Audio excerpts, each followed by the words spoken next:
dapat dihindari dengan cara, ya, ini kecelakaan dapat dihindari dengan cara menerapkan peraturan perundang-undangan dengan penuh disiplin, menerapkan standar kerja, serta melakukan pengawasan dan memasang tanda-tanda peringatan, serta bisa melakukan penyuluhan atau pendidikan pelatihan di masyarakat. Contoh, teman-teman di sini pasti pernah mengetahui terkait dengan pelatihan bagaimana memadamkan api, terus pelatihan K3LH. Kalau yang sekarang masih berjalan itu adalah K3LH cuci tangan atau protokoler kesehatan dari COVID-19.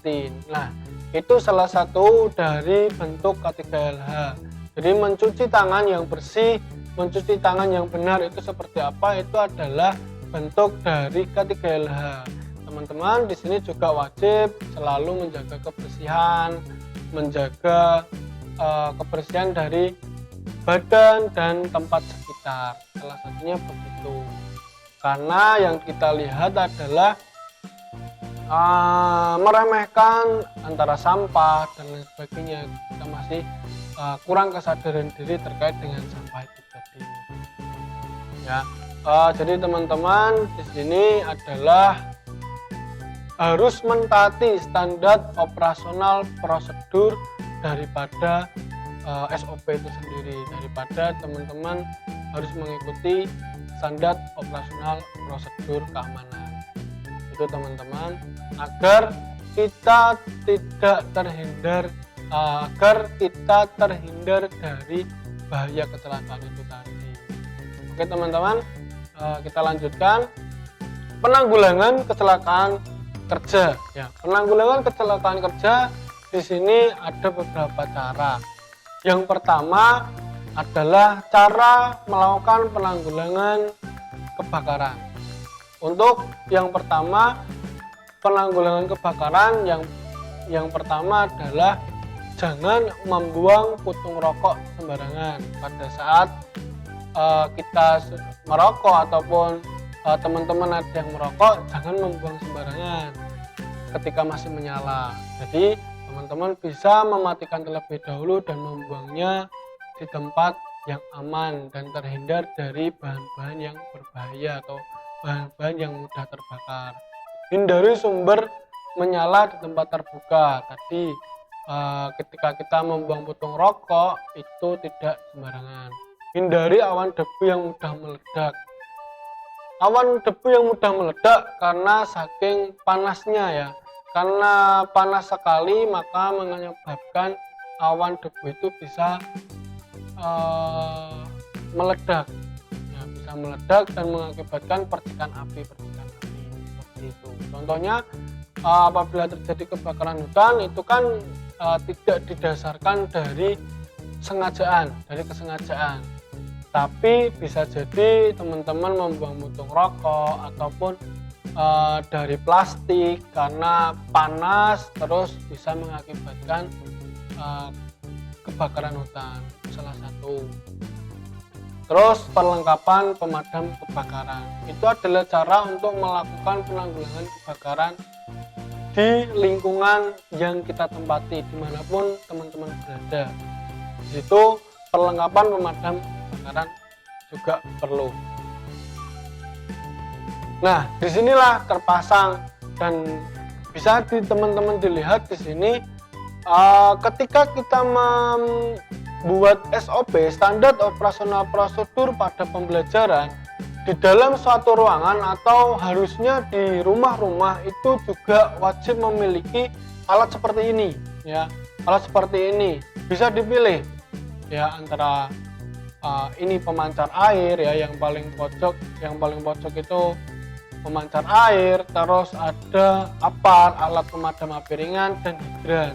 Kalau di hidran itu bisa kita jumpai di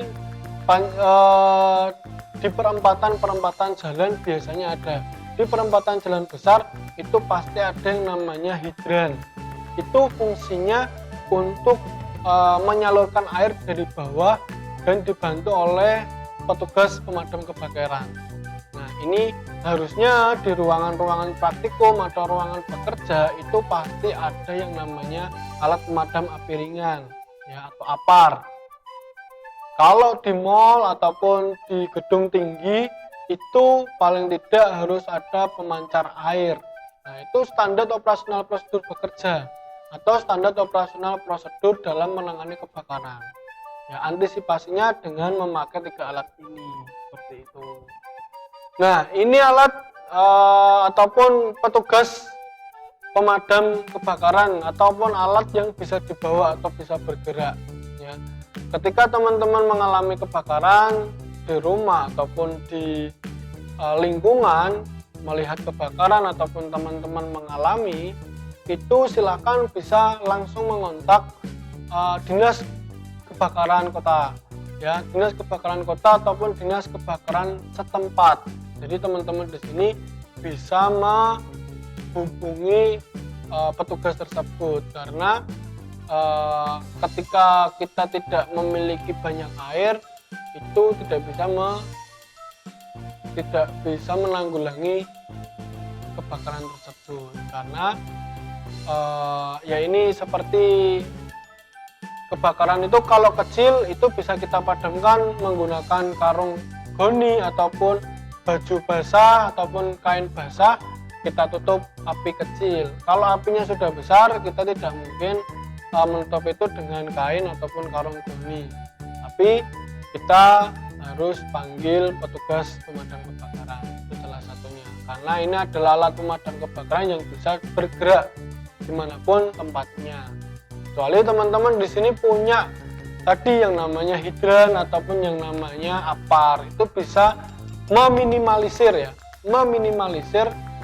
terjadinya kebakaran yang lebih besar. Terus penanggulangan, ini yang kedua, penanggulangan kebakaran akibat instalasi listrik dan petir.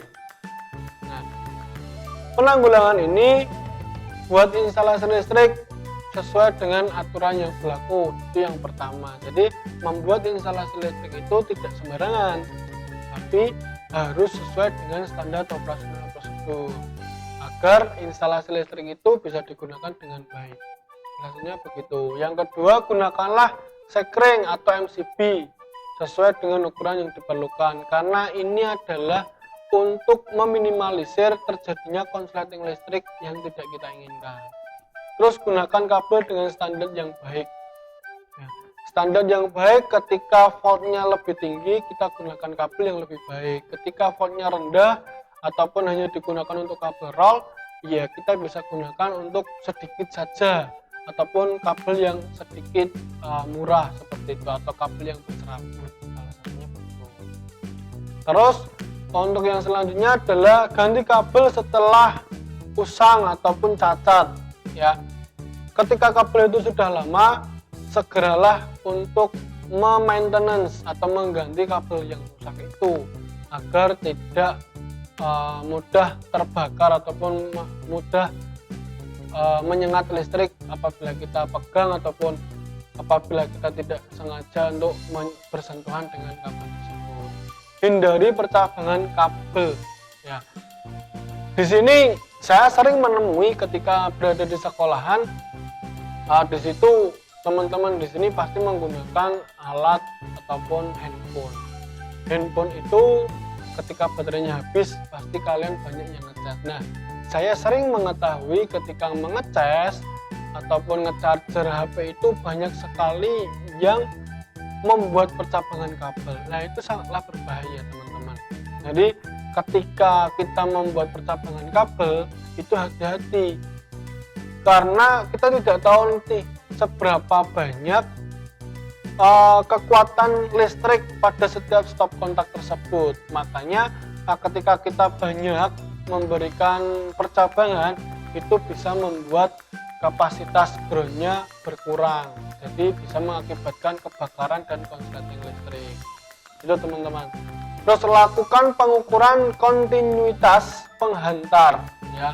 Jadi selalu diukur, selalu di maintenance penghantar itu sudah baik atau tidak. Ketika penghantar itu tidak stabil, maka yang terjadi apa? Listrik kita juga tidak stabil. Terus gunakan instalasi penyalur petir sesuai dengan standar atau penangkal petir. Biasanya di gedung-gedung tertinggi, gedung-gedung bertingkat, ataupun di rumah-rumah itu pasti ada yang namanya grounding atau penangkal petir itu. Karena apa? Untuk mengurangi atau meminimalisir bahaya kemungkinan adanya petir yang menyambar di tempat kita. Itu salah satunya. Nah, jadi teman-teman di sini bisa memperhatikan dengan baik ketika melakukan instalasi listrik. Untuk selanjutnya ini ada gambar ya. Ketika kita melihat di sini ada stop kontak kebakaran ya, stop kontak yang bercabang seperti ini, teman-teman memaksakan dari stop kontak yang banyak ini sehingga mengakibatkan konsleting listrik. Jangan ya, hindari. Terus kabel yang sudah usang ya, kabel yang sudah usang seperti ini itu adalah kabel yang harus segera diganti. Karena apa? Kalau kabelnya tidak diganti akan mengakibatkan kebakaran yang besar. Kita tidak tahu kan pada saat kita meninggalkan tempat ataupun tempat kita masih sepi, terus di situ ada konsleting listrik. Nah, sesegera kita harus selalu maintenance ataupun melakukan pengecekan terhadap instalasi listrik itu.